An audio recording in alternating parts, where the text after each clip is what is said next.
Bit of breaking news for you people. This is from Dan Raphael on ESPN. Tuesday's purse bid for the mandatory fight between welterweight titleist Kell Brook and #1 contender Errol Spence has been cancelled. The IBF said the sides have made a deal for the fight on May 20 in Sheffield, England, Brook's hometown. Let me just pull up Eddie Hearn's official Twitter. Eddie Hearn has tweeted out 27 minutes ago. Terms agreed for Kell Brook versus Errol Spence. Full announcement coming soon. Fight will take place in the UK. Best fight in the division. It appears, therefore, that this fight is very, very much happening. Very much happening.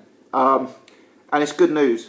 Now is a good time to be a boxing fan. Let me tell you, 2017 so far, the fights we've had already, the fights in the diary, the schedule, the potential for later on the year, this has the potential to be a vintage year in boxing. And as a boxing fan, I've got so many dates that I put them in my phone calendar so I know not to double book myself. I've got so many dates in my phone, for fights that I can't miss. So, immediately after recording this video, I'm going to have to put May 20th in because this is a great, great fight. I've always maintained that commercially this isn't the same fight as a Brook Khan or a Brook Pacquiao. And, I'm not going to necessarily change my opinion on that just because the fight's been announced. But what I will say is, on the podcast, we've been discussing this fight for, a few weeks now. And there's been a bit of a debate back and forth. I've discussed it with some other people on YouTube and that sort of thing. And it's a fight that I'm more and more keen for. And it's a fight that I'm, really, really buzzing for. I genuinely see it as a very competitive fight. I see it as a great stylistic matchup. And, this is a real good fight. Funnily enough, this week I was planning to do a video that was going to be titled something to the effect of key questions to consider ahead of Kell Brook versus Errol Spence. And I may well still do that video. But one of the key questions that I was going to put down in the video was location. I think the location of this fight is a key factor. Obviously, especially if the fight goes the distance.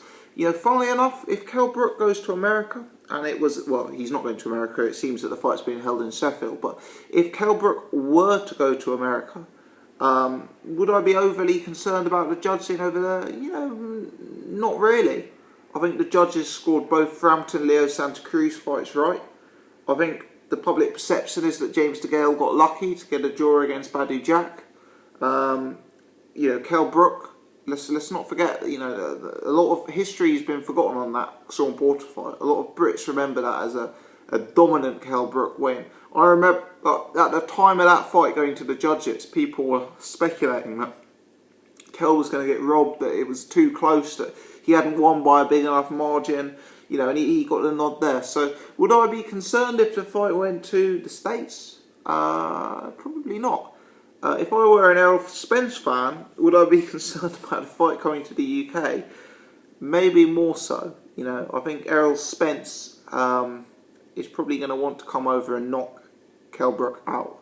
I presume this is going to be at Bramall Lane, football stadium in Sheffield. It's obviously going to be on an Eddie Hearn bill. And, there's been some questionable decisions in the UK. And it actually pains me to say this as a UK fan, but I think as recently as 2, 3, 4 years ago, we always used to talk about our fighters getting robbed on the road. We used to talk about Germany. We used to talk about what happened to Martin Murray when he went and fought Sergio Martinez. We used to talk about Matthew Macklin. I think it's changed a bit, and I think that whether you're a UK boxing fan, we've got to be objective and say that some of the decisions on these shores have been debatable. Ricky Burns, some of the careers he's had. I've temporarily forgotten the guy's name, but the guy he got a draw with, who broke his jaw. I can't remember the guy's name. Stablemate of Terence Crawford. That was a dodgy one. And then Ricky Burns again. It's not all Ricky Burns, but Ricky Burns versus Kirill Relic. Recently, Crolla versus Linares. I personally thought the scorecards there were absolutely mental. So if I was an Errol Spence fan, that would be a concern. And for me, it does boost Kell Brook's chance of success, the fact that this fight is in the UK. It's obviously going to be a very, very, very big fight. And that's one of the key questions to this fight that's been answered. I think another key question for this fight that's been answered is the date, because May 20th, at the time of me recording this, it's February the 13th, the day before Valentine's Day. So Kell Brook's got 3 months and about a week to get himself in shape for Errol Spence. Now, I saw Kell Brook at the Eubank card only last week, and he is quite a long way off fighting shape, especially fighting at 147. Kell Brook, let's not forget, for that Gennady Golovkin fight at the Czech weigh-in, was it 30-day weigh-in or something? I think he was he was in the 170s. He may even have been 176 pounds or 175 pounds, if I'm not mistaken. And at that time, he was 175 or 176 pounds, looking lean. The Kell Brook that I saw last week and that I've seen on TV possibly wasn't as lean as that. So, I'm not saying that he's necessarily up and around the 200 pound mark, like there's been rumours that he's been in the past, but wouldn't surprise me at all if Kell Brook was 180, 185 at the minute. And that's based on no facts, that's just based on me walking past the guy and seeing him at the arena and seeing him on TV. But Kell Brook is going to have to lose a hell of a lot of weight. He's going to have to cut a hell of a lot of weight to make 147 pounds. And, the fact that he's got 3 months, maybe he's got, I don't know, something like 14, 15 weeks, something like that, is certainly beneficial. I wasn't necessarily expecting this fight to be announced with 6 weeks notice or anything like that, but he's certainly got a long, long, long time to get himself in the nick that he needs for this fight. So this is big news, and it's a fight to really, really look forward to. Eddie Hearn says it's the best fight in the welterweight division. I'm going to be completely honest and say I disagree. I actually think Garcia versus Furman is a marginally better fight. Obviously, both of those guys are undefeated. Both of those guys are established names at a world title level. Danny Garcia has a resume far in excess of both Kell Brook and Errol Spence. Keith Furman has a resume that's probably similar to Kell Brook's, maybe stronger than Kell Brook's, but similar. Certainly well in advance of what Errol Spence has achieved. So I personally perceive that to be the #1 fight in the welterweight division. But, that's not saying that I don't think this is a good fight. I believe this is a very, very, very good fight. And I think it's an excellent clash of styles and one that I'm really, really going to look forward to. Be interesting to see how Kell Brook does with Bramall Lane.